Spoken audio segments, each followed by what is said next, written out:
Ok, bonjour tout le monde. Demandez votre attention.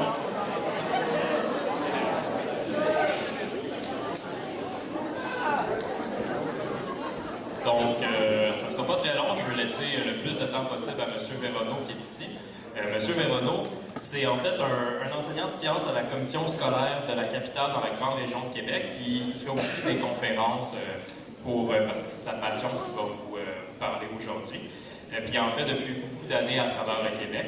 Et aujourd'hui, il va vous présenter en fait une conférence qui s'appelle Le sexe des anges. Vous allez voir, j'espère que vous allez trouver ça super intéressant. Ça fait plusieurs années qu'il vient ici, puis à chaque fois, on redemande qu'il vient parce que vous allez voir, c'est très, très intéressant, surtout pour vous. Donc, c'est une bonne conférence. C'est comme d'habitude, soyez gentils, participez bien. J'ai confiance en vous. Merci beaucoup. Alors, j'espère que vous allez bien. J'espère que vous êtes en forme. Bon, alors, comme on le disait, je suis moi biologiste de formation, enseignant de sciences, de physique et de chimie, probablement dans vos cours préférés. Et donc, je connais bien la clientèle. Tout ce que je vous montre, c'est des choses que je présente à mes élèves. Et on va parler beaucoup de la différence entre les hommes et les femmes. Et j'ai dit ça tantôt en début. Et plusieurs personnes sont arrivées après et m'ont dit « Vous aviez raison, ça va changer votre vie. Ça va changer votre perception de vous-même, ça va changer la perception que vous avez des gens de l'autre sexe. Je vous le souhaite. C'est pour vous équiper pour mieux gérer l'entente qu'il y a avec un autre sexe qu'on comprend des fois plus ou moins bien. Vous allez vous reconnaître dans tout ce que je mentionne. Ce matin, c'était avec le secondaire 4. C'est ma 3e année où je viens. Je parle de secondaire 4 et 5. Tous les gens, tous les commentaires montrent ça. C'est des gens qui se reconnaissent dans ça. Je vous le souhaite. J'espère aussi que vous allez être très attentifs parce que beaucoup de ces détails-là ne concernent pas le garçon ou la fille de 17 ans d'aujourd'hui. Ça concerne la personne que vous êtes toute votre vie. Parce que vous ne changerez pas sur ce modèle-là, que vous soyez fille ou garçon. Tout ce que je vais mentionner, je pourrais donner la conférence à des adultes de, je ne sais pas, 60 ans, ils reconnaîtraient toute leur vie dans ces détails-là. Et je vais vous éviter, je l'espère, bien des malentendus, peut-être des chicanes, peut-être des problèmes de couple, des problèmes familiaux, des problèmes avec vos parents ou autres. Et évidemment, il y en aurait long à dire, donc on commence tout de suite. Tout d'abord, ça s'appelle Le sexe des anges parce que poser un titre qui intéresserait, qui intriguerait quand je le présente, par exemple, dans des colloques, bien évidemment, mettre le mot sexe, c'est très vendeur. On dit qu'une revue qui met ça sur sa page couverture va vendre 30, 40, des fois 50% plus d'exemplaires sans que les gens se questionnent sur ce qu'il y a en dedans. Le sexe des anges, c'est une grande question philosophique qui a occupé les plus grands penseurs de l'époque du 11e, 12e siècle, qui étaient surtout les Arabes. C'est dans ce coin-là, alors que l'Europe était au Moyen-Âge, en Arabie, on avait évidemment des gens qui allaient plus loin, et on avait classé les anges dans la religion catholique, les anges mâles, les anges femelles, selon un rang. On avait fait la même chose dans la religion juive, mais la religion musulmane n'avait pas encore statué si ces anges à eux, étaient masculins ou féminins. C'est une grande question, ça a été débattu pendant des centaines d'années, ils n'ont jamais réussi à savoir. Alors, c'est un titre évocateur de simplement l'idée que votre sexe va amener une configuration de votre cerveau, ça va se traduire dans votre vie par des comportements, des attitudes, une lecture des choses qui est particulière, et comme gars ou comme fille, vous allez répondre à des généralités qui sont ceux de tous les gars, toutes les filles sur Terre. Donc, on va essayer de faire un tour agréable, un tour d'horizon de ce que c'est. Alors, la présentation va se diviser en 7 points. La conversion au départ qui va vous expliquer pourquoi il y a, par exemple, beaucoup plus de gars dans toutes les classes qui vont présenter des troubles d'apprentissage. Moi, j'enseigne dans une grosse école publique dans la région de Québec. On a 1600 élèves, et certaines années, on en avait 2000. Et il y a des classes où on voit la dyslexie, la dyspraxie, la dysorthographie, la dyscalculie, l'autisme. Vous allez remarquer que c'est toutes des choses qui arrivent beaucoup plus aux garçons qu'aux filles. La conversion va expliquer en bonne partie pourquoi. On va parler du cerveau, comment les différences cérébrales qui s'affirment à la conversion vont maintenant statuer qui vous êtes et comment vous allez fonctionner. On va parler des perceptions, très brièvement, montrer comment les sens, le fait de voir, d'entendre, de sentir n'est pas pareil pour un homme et pour une femme. On va parler des hormones qui influencent donc votre comportement parce qu'ils configurent votre cerveau mais changent votre comportement à tous les jours. On va parler de la communication au sens large, comment on communique comme gars, comment on communique comme fille. Et on va parler des émotions, de l'effet que ça a, comment on manifeste ça. Et si on a le temps, on va parler d'amour et de sexualité. Je sais que ça vous intéresse moins, c'est pour ça que je le mets à la fin. Puis si jamais on manque de temps, on commence à 20, on va finir à 15h50. Alors si on a le temps, ce matin j'ai eu le temps. Donc, les relations hommes-femmes, c'est bien, mais ça pourrait être tellement mieux. J'aime l'image pour vous dire que quand on se comprend mieux, c'est généralement une vie agréable pour tous les gens qui sont concernés. Alors, la conversion, je commence par un petit vidéo. Je vous le présente brièvement. Il dure 2 minutes. Je suis désolé, il est en anglais, mais je présumais que vous aviez un bon niveau quand même de maîtrise de l'anglais. On va montrer des bébés garçons et des bébés filles qui ont quelques heures seulement après leur naissance. Et on va leur montrer un visage humain. Et on va leur montrer un semblant de visage qui est un ballon qu'on a décoré. Et vous allez voir, les conclusions sont frappantes, puis même à quelques heures, le comportement tellement différent s'affirme du garçon et de la fille. Fait que suivez bien, ça ne dure pas longtemps, je vais aller en présentation.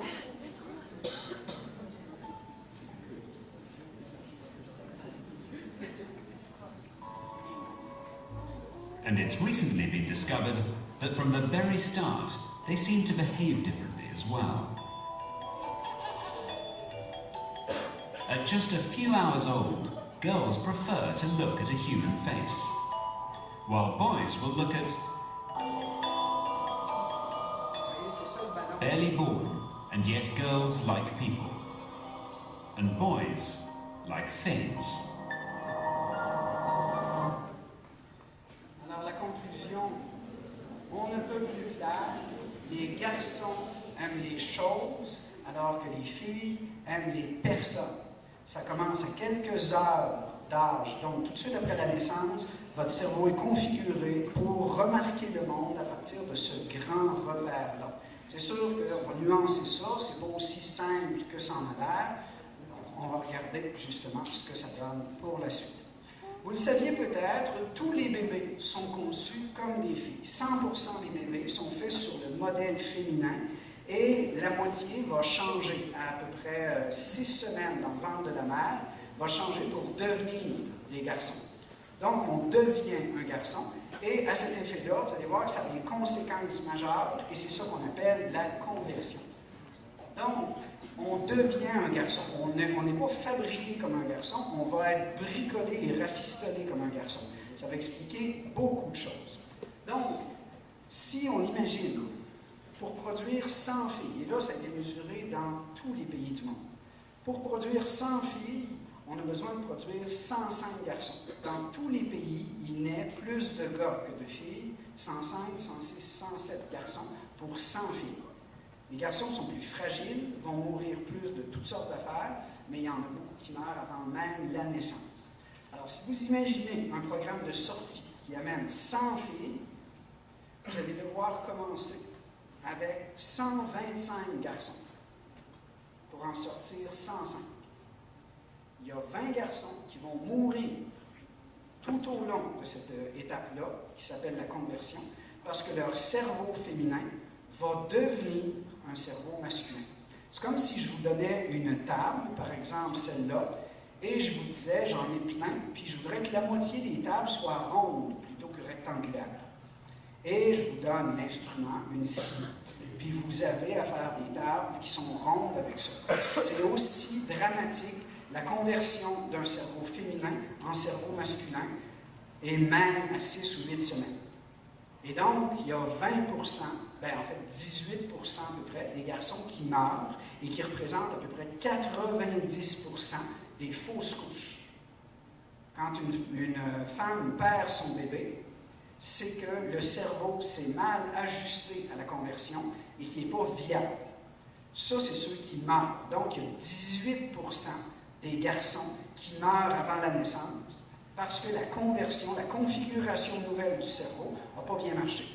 Et ça, c'est sans parler des blessés, de ceux pour qui c'est pas mortel, mais c'est particulier. Et tout ce que je vous ai nommé tantôt, la dyslexie, la dyspraxie, la dyscalculie, la dysorthographie, l'autisme, et on peut penser à plein d'autres affaires, c'est toujours une très grande majorité de gars. Et ça vient de ça. C'est les blessés de ça. Donc, on devient un garçon et c'est pas toujours facile. Alors, notre nature féminine, des fois, nous coince un peu, nous rend un peu maladroits. Ça va coûter donc cher aux garçons, on va le voir, mais de toute façon, on peut le constater dans beaucoup de problématiques sociales. Les garçons ont plus de toutes sortes de problèmes qui ont trait au cerveau. Et l'école, c'est un bon concentrateur de ça. Là, je vous montre ici une bûche, une tranche d'arbre. C'est pour signifier notre évolution.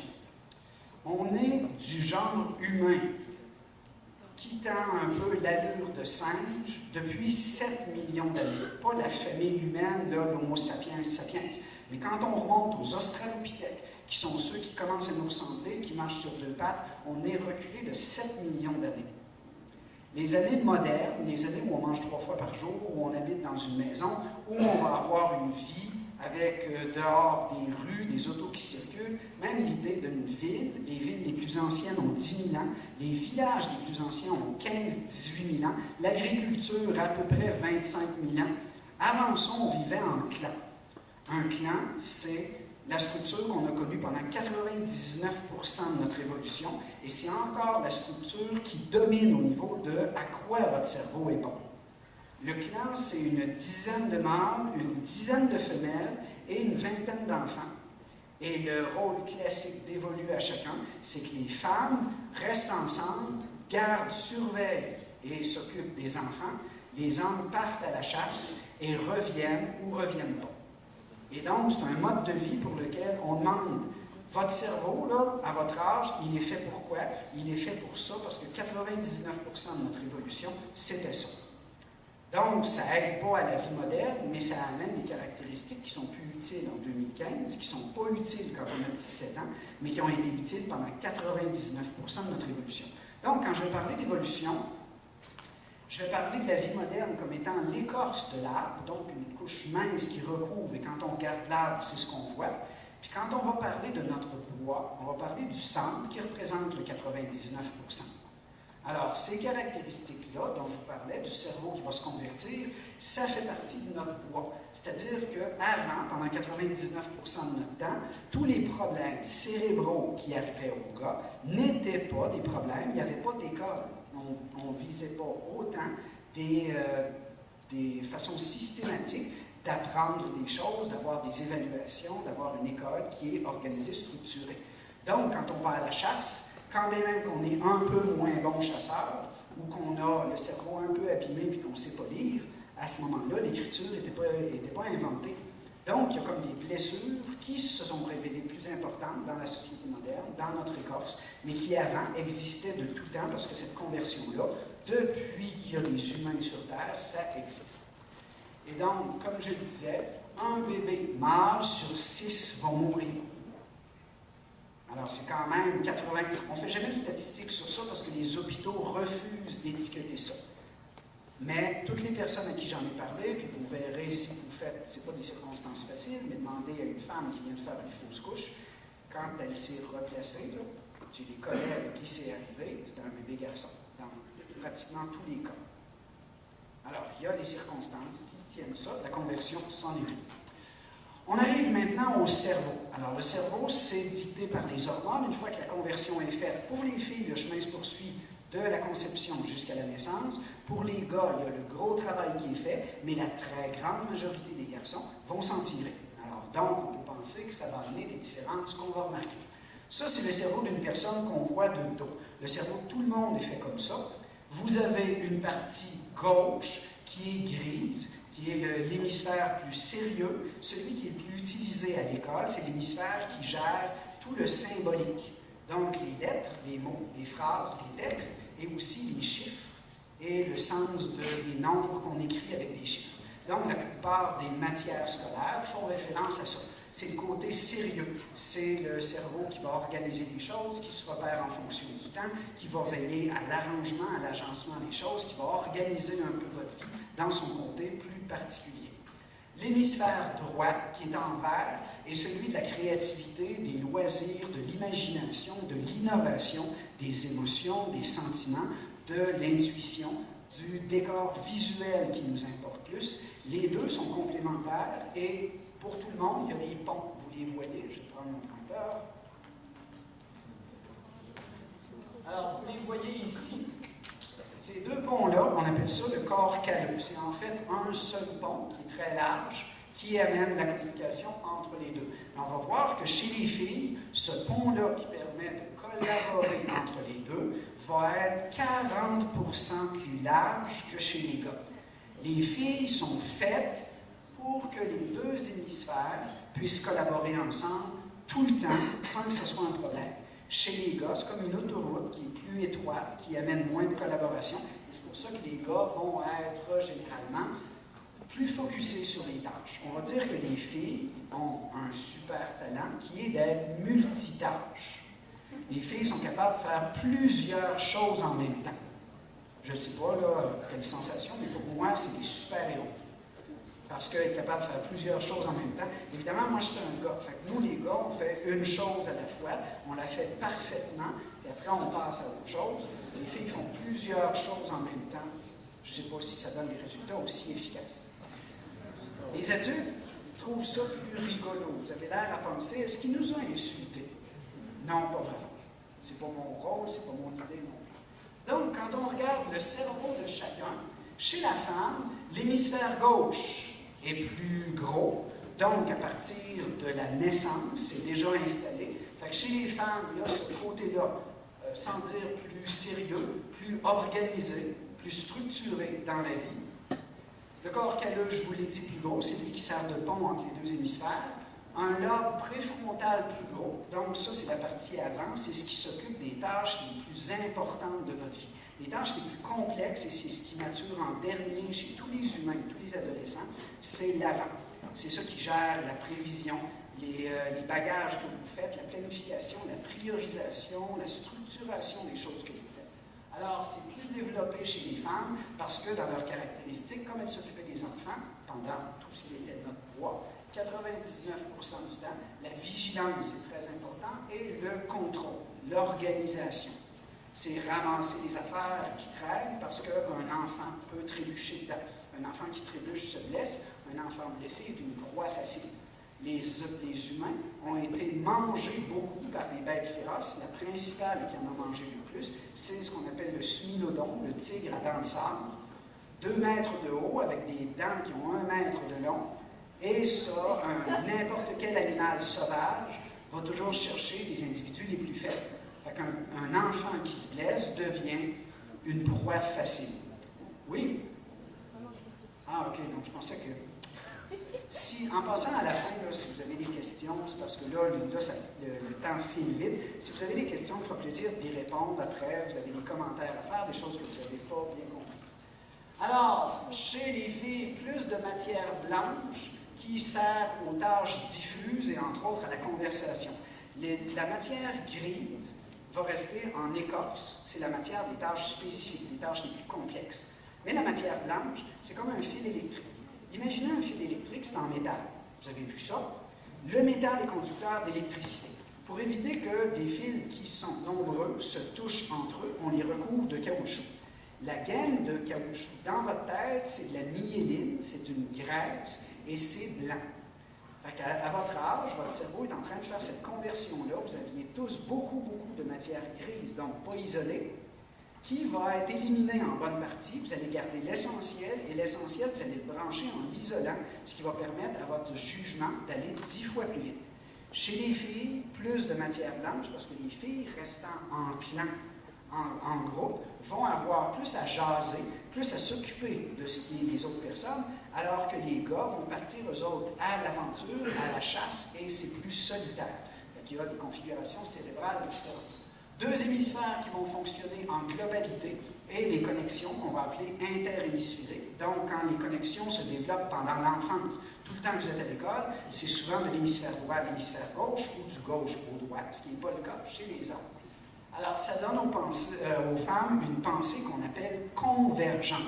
La convergence, c'est quand vous partez de plusieurs points de vue et vous arrivez à un seul.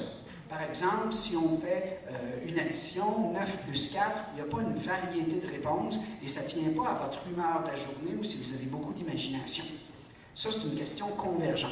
Mais si on vous demandait qu'est-ce que je peux faire avec un trombone, pas l'instrument de musique, là, le petit clip qui sert à tenir du papier, mais qui n'a pas rapport à du papier.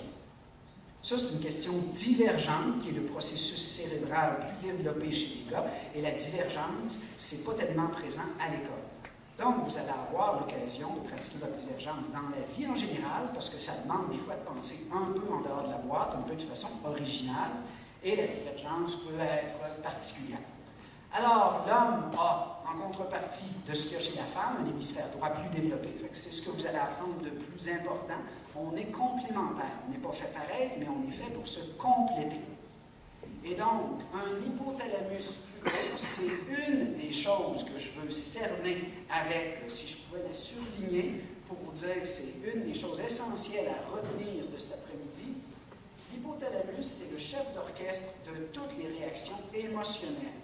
Il est beaucoup plus gros chez les hommes, ce qui a mené, avec plein d'autres facteurs, à une conclusion indiscutable en sciences. Les garçons sont plus sensibles et plus fragiles aux émotions que les filles. Vous voyez, il y en a un, c'est trop pour lui. Alors, c'est important et ça concerne tous les gars qui sont dans la salle, tous les hommes en général, font une émotion forte, l'annonce d'une mauvaise nouvelle à un homme ou une femme. Les femmes vont être plus expressives de ça, mais les hommes reçoivent la douleur avec plus d'intensité. L'émotion va créer plus de troubles. Mais les hommes ont une capacité évolutive qui vient de notre bois à ne pas exprimer ça, à ne pas en parler. Mais par contre, quand on voit au bout du compte le désespoir que ça peut mener, au Québec, les statistiques sont assez probantes. 4 hommes se suicident pour une femme. C'est pas 2 pour 1, c'est pas un peu plus, c'est 4 fois plus. Alors, une fragilité émotionnelle, plus de matière grise qui va expliquer que les hommes vont être meilleurs à faire des tâches spécifiques. Les tâches spécifiques vont être faites plus dans l'hémisphère, l'écorce du cerveau, qui va donner donc dans des tâches particulières, spécialement en mathématiques ou dans les sciences de haute voltige. Donc, on va avoir des gars qui vont avoir plus de facilité. 2 hémisphères qui sont plus compartimentés, il y a moins de communication, et des connexions intra-hémisphériques. Ça veut dire que quand les connexions se développent, les connexions, c'est des millions à la seconde quand vous êtes en petite enfance, puis ça continue à haute vitesse, une vitesse vertigineuse, c'est chez le gars de l'hémisphère droit à l'hémisphère droit, de l'hémisphère gauche à l'hémisphère gauche, alors que chez la fille, c'est plus interhémisphérique. Chez les gars, il semble y avoir une grosse zone dévolue à la sexualité. J'en parle pas plus, je sais que ça pourrait vous choquer. Alors, on va voir à la fin ici.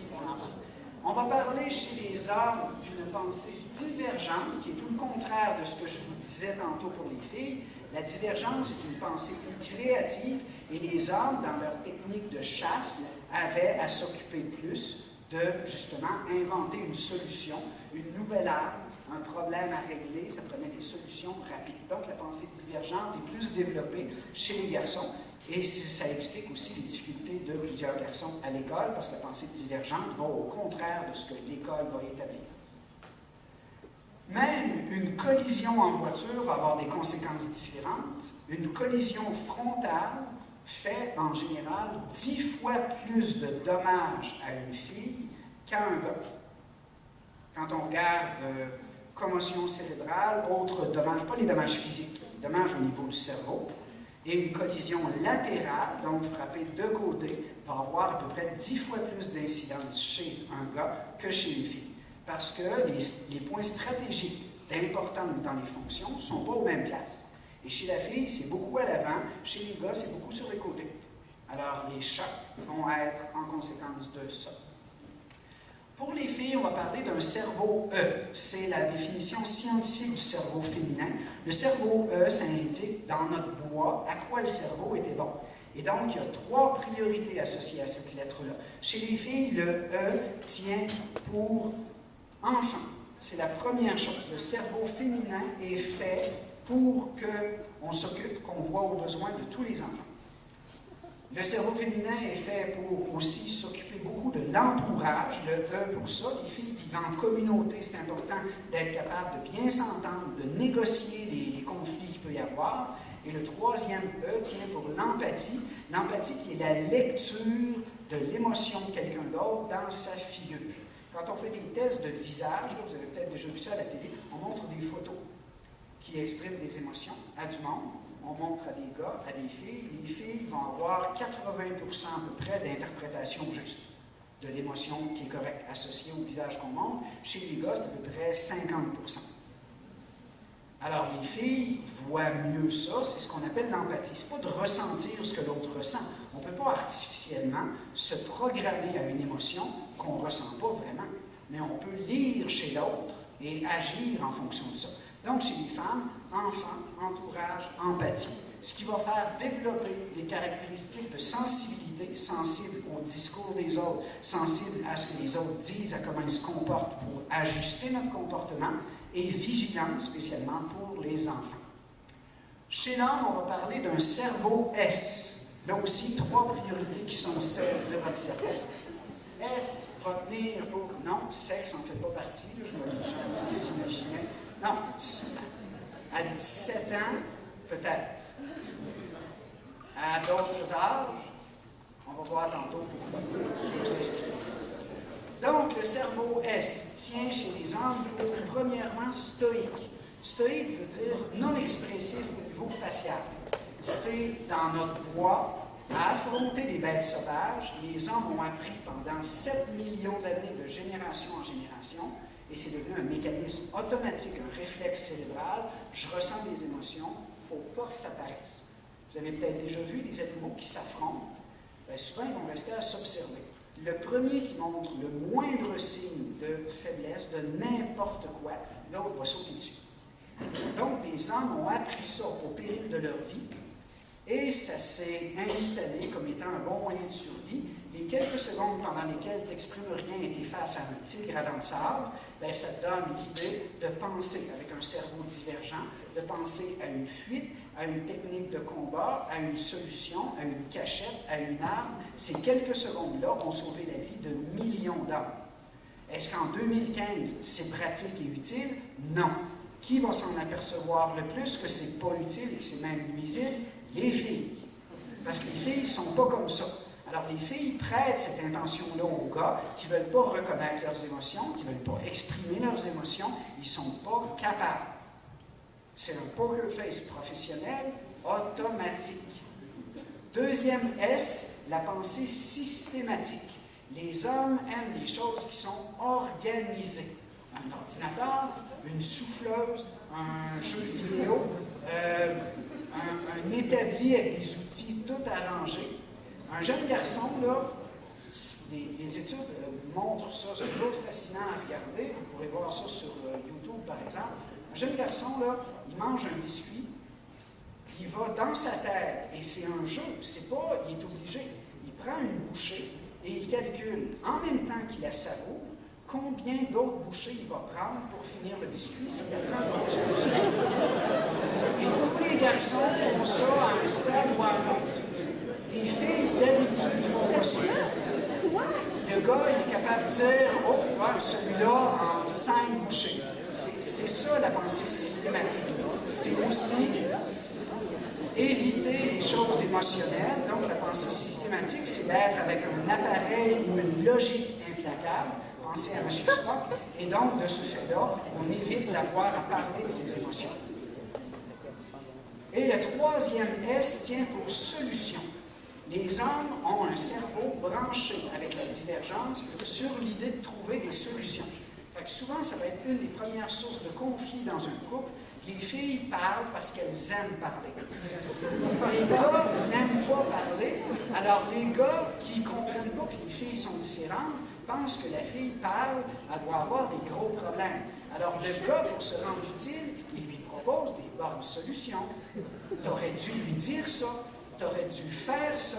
Et la fille, elle, qui veut juste parler, est habituée avec des filles. Les filles, ils l'écoutent, écoutent, puis ils font « Ah, ouais, ah, moi aussi. » Puis tu sais, des affaires comme ça. Mais non, on encourage les gars qui disent « Mais là, t'aurais dû dire telle affaire. » Et là, la fille va se frustrer parce que le gars l'a dit. Et le gars va se frustrer parce qu'il va dire « A l'air d'avoir un grand besoin d'aide.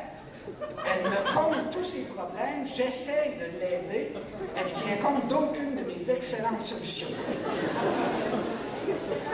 Alors, chez le gars, ça développe un principe où ce qu'il invente, il est orgueilleux pour que ça soit bien fait et efficace. Donc, la pensée systématique, la recherche de solutions, ça fait faire des armes, des outils qui vont bien faire, et il y a quelque chose chez le gars qui est une façon perfectionniste de faire les choses. C'est aussi dans notre bois. Tu fabriques une nouvelle arme, tu vas être sûr qu'elle va marcher quand ça va être le temps. Alors, les perceptions. Là, je passe vite parce que tous les sens sont avantagés chez les filles. Les filles entendent mieux, voient mieux, goûtent mieux, sentent mieux et ont le toucher plus développé. Chez les gars, le seul avantage, c'est au niveau de la vision. Les gars voient plus loin. Parce que les gars chassaient, la vision loin, c'est important. Les gars ont une vision plus étroite, donc un champ visuel plus étroit. Les filles ont un champ visuel plus large, donc une vision qui est plus complète. Et les filles vont se rappeler mieux des couleurs, de l'emplacement des objets, parce que pour les gars, la chasse montre déjà l'évolution. Tu vois quelque chose plus tard, ce qui t'intéresse, tu vois quelque chose loin, ce qui t'intéresse, c'est où il s'en va. Tu n'as pas besoin de retenir où il était, tu comprends plus où il s'en va. Alors, c'est une manière différente de penser. Chez les filles, l'odorat et le goût sont les deux sens qui sont en contraste les plus nets avec le gars. Ça va être, par exemple, une fille va sentir 100 fois mieux qu'un gars. Je me souviens, là, une blonde que j'ai eue, je mettais du baume pour les lèvres, j'ai porté des broches pendant longtemps, je suis venue toute avec les lèvres sèches, je portais du baume sur les lèvres. La première fois qu'elle m'a embrassé, elle dit « Qu'est-ce que tu goûtes? » Tu sais, je ne peux pas dire « Oui, je me suis savonné les lèvres comme il faut, je suis sûr qu'elles sont correctes. » Là, j'ai sorti ça en blague. Là, elle l'a senti. Elle dit « Ça sent le pourri. » Je ne peux pas croire que tu mets ça. Il doit plus être bon. Moi, il en reste. Il est encore bon, il en reste. Ça, c'est pour évaluer la qualité chimique des aliments. Dans notre bois, les filles, les femmes restaient en communauté, étaient chargées de ramasser les grains, les fruits, les racines, les feuilles autour, et quand elles n'étaient pas sûres, elles goûtaient. Elles ont un goût tellement sensible qu'une toute petite quantité suffisait à dire « Non, c'est pas bon » ou « Oui, ça va être bon ». Alors, beaucoup plus développé. Les hormones. Alors, évidemment, les hormones sexuelles sont faites pour... C'est ça qui configure votre cerveau. Ça ne fait pas juste vous donner quelque chose dans l'actuel. Les hormones ont commencé le travail très longtemps avant et on est tout naturellement attiré vers les autres. La majorité est attirée vers des gens de l'autre sexe. Une minorité, 12%, est attirée vers des gens de même sexe. Ce n'est pas une maladie, l'homosexualité, c'est un état de fait d'un cerveau configuré autrement et donc de quelque chose qui arrive sans que les gens choisissent. On essaie de garder ça en tête. Donc, l'estrogène, qui est, en fait, c'est pas une hormone, c'est les estrogènes, il y en a plusieurs, c'est des hormones qui vont être associées à la féminité, vont donner chez les filles une capacité de mouvement beaucoup plus souple. Les filles vont, par exemple, avoir un pliage du doigt qui est plus subtil. Vous avez beaucoup de danse dans les pays asiatiques où la danse est très importante, puis les gens qui dansent, c'est toujours des filles, parce qu'il y a une gestuelle qui va être beaucoup plus sophistiquée, à qui les jeunes filles, on peut leur apprendre des gestes beaucoup plus subtils. C'est aussi associé à la mémoire. Les filles, là, les gars, faites attention à ça, ça va vous sauver la vie à plusieurs reprises. Les filles ne se rappellent pas des événements. Les filles revivent les événements. Alors, elles font d'excellents témoins en cours, mais dans la vie de tous les jours, elles sont capables de vous ramener avec presque une heure et comment vous étiez habillé. Telle journée, il y a 3 ans, vous avez dit telle affaire. C'est pas qu'elles n'ont pas oublié. Les filles gardent tout en filière pour s'en servir contre vous. Parce que ça n'a pas d'utilité si ce n'est pour le remettre sur le nez du gars gars en lui soulignant « T'as fait la même gaffe il y a 2 ans, il y a 3 ans. » Et quand vous allez être marié, ça peut remonter à 10 ans, 20 ans. Il y a des hommes à qui je dirais ça, là, qui ont 50, 60 ans, qui disent « Ah oui, c'est vrai », parce que ça remonte loin des fois. Et c'est pour ça, en cours, on ne demande pas un rappel de mémoire. La fille qui raconte un accident de voiture comme témoin est capable de dire si ça s'est passé comme ça, c'est comme si elle envoyait le film dans sa tête. Et donc, quand c'est des événements de la vie de couple, faites attention à ce que vous faites, ça laisse des traces. Donc, un autre détail dans les sens, je vous l'ai dit, silhouette 0.7. La silhouette 0.7, ça désigne l'ouverture du bassin idéal pour une fille entre porter un bébé et continuer à travailler. Un bassin plus ouvert vient nuire à l'écartement des jambes et un bassin plus fermé n'est pas confortable autant pour le bébé. C'est donc la manière dans la nature la plus équilibrée parce que les femmes avaient plusieurs bébés, donc avaient en porté un, en avaient d'autres de tout âge qui devaient être pris en soin. La vigilance était là, fait qu'il fallait être capable de continuer à faire son travail. La silhouette 0.7, c'est la silhouette qu'on a commencé à remarquer sur la Vénus de Milo, sur des peintures comme la Joconde, mais où on voit le corps au complet, des femmes surtout. C'est la comparaison entre le tour de taille chez les filles et le tour de hanche, qui est la partie la plus large. Et donc, ce chiffre-là, normalement 0.7, c'est ce qui a été peint par tous les peintres qui ont fait des silhouettes de femmes complètes. On l'a remarqué. C'est donc engrangé quelque part dans le cerveau masculin comme étant l'ouverture de bassin parfaite. Alors, c'est dans la tête de l'homme, comme chez la fille, il y a une série de critères. Il y a la perfection et il y a le reste, parce que qui dit perfection dit rareté. Donc, il y a la rareté associée à ça. Il y a des filles qui ont beaucoup d'estrogène, elles ont ces caractéristiques-là plus développées. Les filles qui ont beaucoup d'estrogène sont généralement des blondes naturelles. Les blondes naturelles vont avoir plus d'estrogène, ont plus de chances d'avoir la silhouette 0.7 et vont produire théoriquement plus d'ovules. Le blond était le signe pour les identifier, et là où est-ce qu'on trouve des blonds, c'est dans les pays nordiques où la mortalité infantile était donc plus fréquente, et à ce moment-là, les femmes qui produisent plus d'ovules ont plus de chances de tomber enceintes plus souvent. Il y a toujours une logique derrière, c'est jamais une fantaisie. Alors, la silhouette 0.7, c'est quand vous êtes mature. Donc, une fille de 12 ans ne peut pas évaluer ça. Une fille de 17 ans, il y a pas mal qui est installé déjà. Mais ce n'est pas l'idée de « Ah, ben, j'étais à 0.75, je vais me suicider ». C'est l'idée de 0.7 qui est un idéal, et ce n'est pas un signe de minceur, c'est 2 mesures prises sur le même corps. La séduction, l'estrogène pousse chez les filles le comportement de séduction, parce que les filles savent que la libido des gars est visuelle. Les filles vont mettre des vêtements plus ajustés, ont une gestuelle dont elles se servent pour toutes sortes de raisons, que ce soit la coiffure, la façon de l'habillement, la démarche, le regard, il y a toutes sortes de choses. Si on a le temps, on en parlera tantôt. Et les filles, une caractéristique très importante, elles ont un cycle menstruel qui signifie des taux d'estrogène et d'autres hormones qui varient à chaque jour. Donc, quand vous sortez avec une fille, vous ne sortez pas vraiment avec une fille, vous sortez avec 28 filles. Et c'est divertissant. Disons ça comme ça. Alors, il y a des filles qui assument ça mieux, il y a des filles qui ont des périodes très fragiles là-dedans, qui vont pleurer pour un rien, se fâcher pour un rien, déchirer leur chum en morceaux pour un rien. À 8 ans, les filles apprennent beaucoup de leur comportement avec ce qu'on appelle le code d'identité. Le code d'identité, c'est un processus psychologique qui se fait à 8 ans, vous êtes en 3e année, chez les filles comme chez les gars, où on apprend, là, à 8 ans, avant de dire ce qu'on apprend, à 8 ans, les hormones vont commencer à augmenter. Entre 8 et 12 ans, là, chez la fille, ça va monter de 500%, chez le gars, 800%. Vous arrivez au secondaire, vous êtes blindé.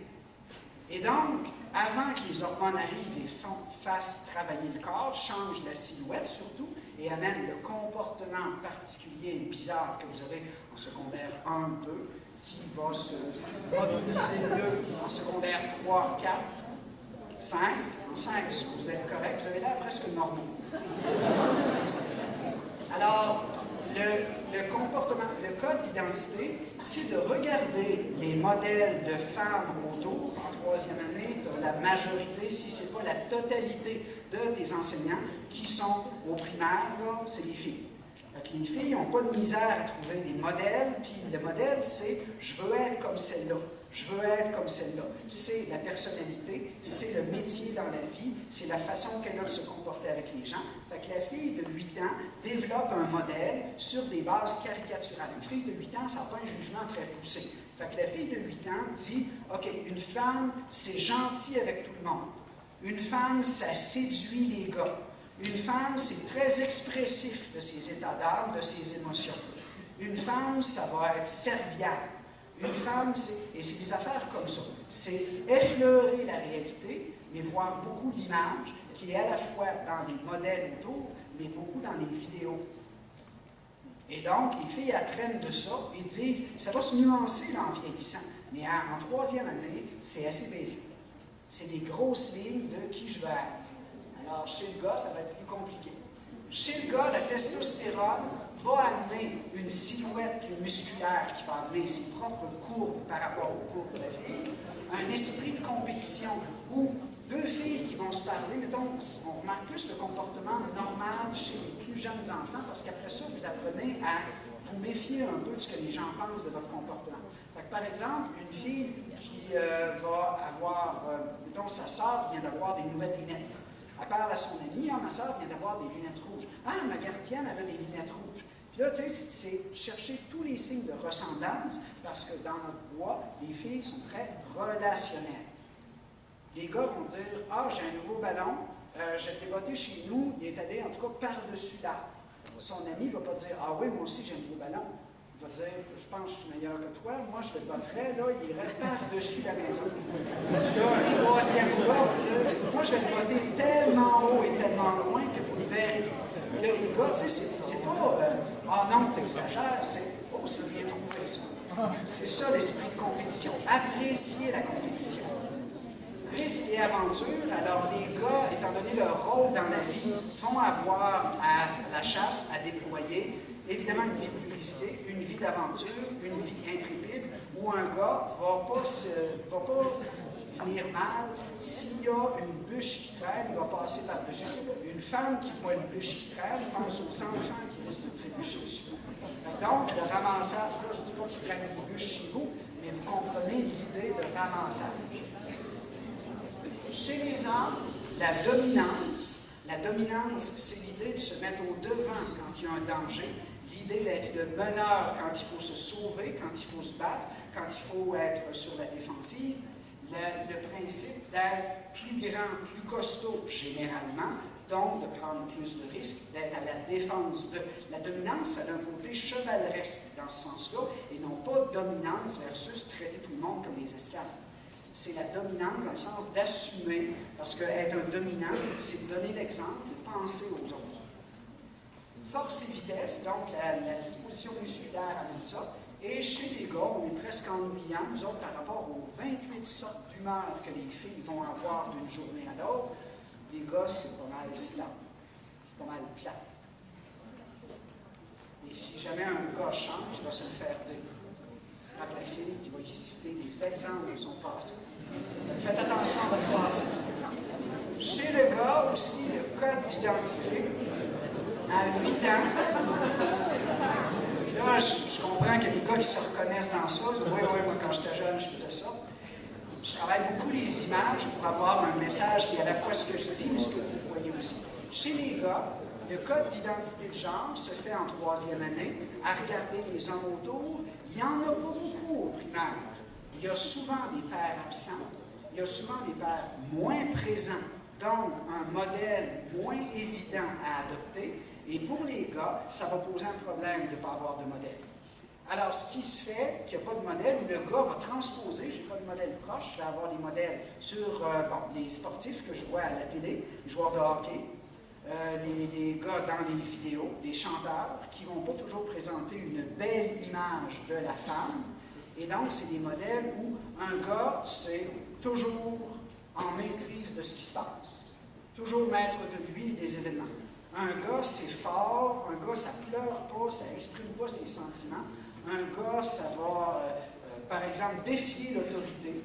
Un gars, ça fait surtout pas du travail scolaire spécialement, comme une fille. Le code d'identité de genre chez les gars en 3e année va souvent leur dire l'école, c'est un monde de filles, c'est juste des femmes. Les filles réussissent mieux, les filles écrivent mieux, les filles vont. Bon. Et alors, pour des gars, surtout moins matures, surtout qui n'ont pas de modèle, pour leur dire ben non, c'est pas ça, c'est pas juste ça, c'est pas simple comme ça. Alors, ça arrive pour les gars juste avant la dose d'hormones. Fait qu'il y a des gars qui vont se projeter tellement loin dans le futur que c'est irréaliste. Ah, moi j'aime ça jouer au hockey, je vais être un joueur de hockey professionnel. Je vais gagner 2 millions de dollars par année. Ah, wow! Mais il y a combien? Il y a probablement 2 millions de gars qui rêvent à la même chose. Combien vont l'atteindre? Fait que les gars, c'est pour ça que le taux de décrochage est plus fort chez les gars, c'est pour ça que les résultats scolaires sont moins bons. Les gars vont se reconnaître moins dans la structure de l'école pour des raisons comme ça. Et ils vont manquer beaucoup de modèles. Ici, vous avez un parallèle qui a été fait il y a quelques années en Tanzanie. On a remarqué que les éléphants, les jeunes éléphants mâles, se comportaient bizarrement. Entraient dans les villages, où ils n'allaient jamais avant, se tenaient loin des villages avant. Là, entraient dans les villages, écrasaient les huttes, écrasaient des paniers, écrasaient de la nourriture, tout ça, pour s'amuser. C'était pas qu'ils manquaient de quoi que ce soit, qu'ils allaient le chercher là. Et on a vu même des éléphants adolescents écraser des rhinocéros. Les éléphants et les rhinocéros, là, c'est des espèces du top là, de la hiérarchie animale. Les rhinocéros, ça n'a pas beaucoup d'ennemis à part peut-être un éléphant. Et ça reste toujours dans la même classe, ça cherche les mêmes choses et ils se défendent entre eux, ils se protègent entre eux. Alors, écraser des rhinocéros qui sont plus petits, c'est pas une habitude des éléphants. Donc, on a envoyé des spécialistes examiner ce qui s'était passé et on a remarqué que les éléphants adultes, mâles, avaient tous été tués par les braconneurs qui cherchaient les défenses. Donc, les jeunes mâles n'avaient pas de modèle, et un peu en parallèle chez les humains, les éléphants, la discipline se fait à coups de trompe sur la tête. Fait que le vieil éléphant qui voit l'adolescent éléphant qui fait quelque chose qui n'a pas d'allure, qui écrase un rhinocéros, il donne un coup de trompe sur la tête, puis là, dans la tête qui résonne, là, tu comprends, oh, ce que j'ai fait, c'était peut-être un peu trop. La nuance du comportement, elle est souvent absente chez les gars, ce qui explique beaucoup de troubles de comportement. Parce qu'ils n'ont pas quelqu'un pour moduler, dire « Oui, tu peux le faire, mais au lieu d'être à 10, tu pourrais-tu le mettre à 8, à 7 peut-être? » Ça manque beaucoup dans notre société. La testostérone va limiter l'accès aux zones de vocabulaire. Les gars, les filles, toutes les filles ont remarqué ça, les gars jasent moins. Les gars parlent moins longtemps au téléphone, parlent moins en général. Il y a une raison à ça. C'est pas que les gars sont moins intelligents, c'est pas que les gars ont moins de vocabulaire, c'est que les gars ont plus de misère à accéder du côté gauche. Les hémisphères qui servent à la parole là, sont du côté gauche. Il y a l'air de Broca qui, elle, met les mots bout à bout pour que vous fassiez des phrases quand vous parlez. Il y a l'air de Wernicke qui est celle qui interprète le message qui rentre. Les deux sont dans l'hémisphère gauche. Donc, plus grosse, plus développée chez les filles, plus difficile à accéder, parce que les gars ont un avantage au niveau de l'hémisphère droit, c'est plus difficile d'y accéder. Et ça a été montré par plusieurs recherches, les gars ont de la misère à aller chercher du vocabulaire, à trouver le mot juste. Prenez juste comme exemple les joueurs de hockey qu'on interviewe avant les matchs, pendant les matchs, après les matchs, hors des matchs. Ils tombent souvent dans ce qu'on appelle des clichés, des phrases toutes faites qu'ils ont appris qui servent à toutes les autres. Alors, vous en avez des exemples, un petit vidéo pour vous montrer ça.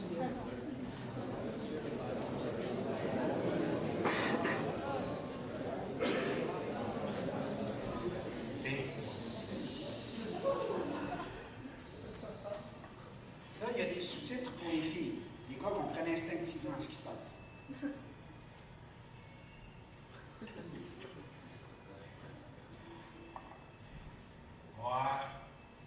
Vous voyez, de la thérapie pour les gars, là, amenez-la à la quincaillerie.